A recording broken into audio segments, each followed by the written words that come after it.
کیا آپ جانتے ہیں کہ یہودی حضرت جبرائیل علیہ السلام کو اپنا دشمن اور حضرت میکائیل علیہ السلام کو اپنا دوست مانتے ہیں؟ یہ ایک ایسا سوال ہے جسے سن کر آپ کو ضرور حیرت ہوئی ہوگی۔ تو چلیے دوستو، اس کا جواب تلاش کرنے کی کوشش کرتے ہیں۔ یہودی کبھی اللہ کی پسندیدہ قوموں میں سے ہوتے تھے۔ یہ وہ لوگ ہیں جنہیں بنی اسرائیل بھی کہا جاتا ہے۔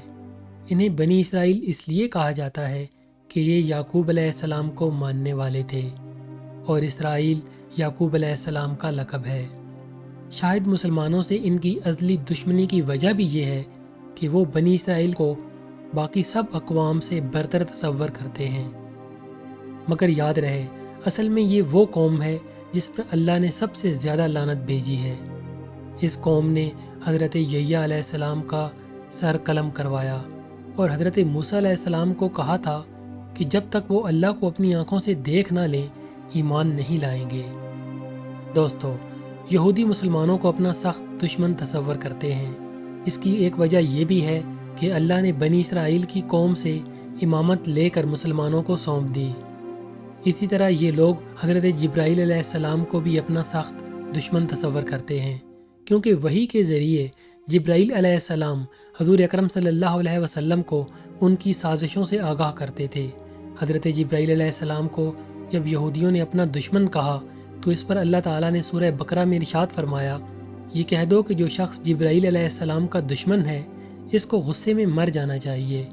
اس نے تو یہ کتاب خدا کے حکم سے تمہارے دل پر اتاری ہے، جو کہ پہلی کتابوں کی تصدیق کرتی ہے اور ایمان والوں کے لیے نشانی ہے۔ تفسیر ابن کثیر میں اس آیت مبارکہ کے حوالے سے لکھا ہے کہ امام جعفر رحمۃ اللہ علیہ فرماتے ہیں، جب یہودیوں نے حضرت جبرائیل علیہ السلام کو اپنا دشمن اور حضرت میکائیل علیہ السلام کو اپنا دوست کہا تو اس کے جواب میں یہ آیت نازل ہوئی۔ حضرت ابن عباس رضی اللہ تعالیٰ عنہ فرماتے ہیں کہ یہودیوں کا ایک گروہ آپ صلی اللہ علیہ وسلم کی خدمت میں حاضر ہوا اور انہوں نے کہا کہ ہم آپ سے چند سوال کرتے ہیں جن کا جواب نبی کے علاوہ کوئی نہیں دے سکتا۔ اگر آپ سچے نبی ہیں تو ان کا جواب دیجیے۔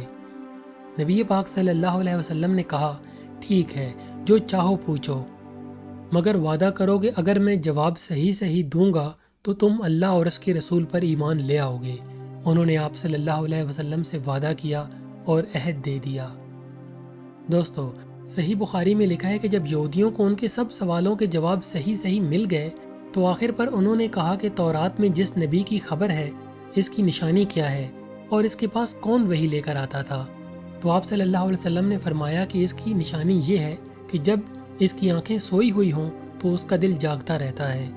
تو یہودیوں کے اس گروہ نے آپ صلی اللہ علیہ وسلم کے جواب کی تصدیق کی کہ آپ صلی اللہ علیہ وسلم نے سچ فرمایا، اور کہا کہ ہمارے اس سوال کے دوسرے حصے کا جواب دیجیے۔ آپ صلی اللہ علیہ وسلم نے فرمایا کہ میرا وحی لانے والا تو جبرائیل ہے، اور یہی فرشتہ سب نبیوں کے پاس وحی لے کر آتا تھا۔ سچ کہو اور قسم کھا کے کہو کہ میرا یہ جواب درست ہے۔ تو اس پر یہودیوں نے کہا، ہاں آپ کا جواب درست تو ہے، مگر چونکہ جبرائیل ہمارا دشمن ہے، وہ سختی اور عذاب وغیرہ لے کر آتا رہتا ہے، اس لیے ہم نہ اس کی مانیں گے اور نہ ہی آپ کی مانیں گے۔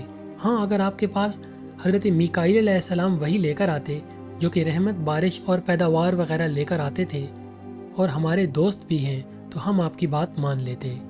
دوستو، یہودیوں کا ایک بادشاہ الیگزینڈر بھی ہو گزرا ہے جس نے مسلمانوں کا بہت زیادہ قتل عام کیا اور یہاں تک خون بہایا کہ ان کا خون گھوڑوں کی سلوں تک پہنچ چکا تھا۔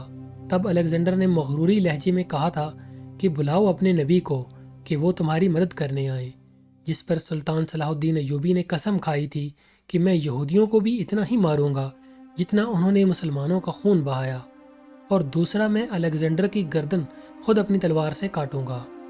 اس کے بعد صلاح الدین ایوبی نے بیت المقدس آزاد کرایا، مگر قتل عام کی قسم پوری نہیں کی بلکہ اپنی قسم کا کفارہ ادا کیا، اور یہاں تک کہ صلاح الدین ایوبی اور ان کے بھائی نے یہودیوں کے سرداروں کو اپنی جیبوں سے پیسے دے کر آزاد کرایا اور عیسائیوں کے قلعے تک چھوڑ کر آئے، مگر صلاح الدین ایوبی نے اپنی دوسری قسم پوری کی اور الیگزینڈر کا سر اپنے ہاتھوں سے قلم کیا۔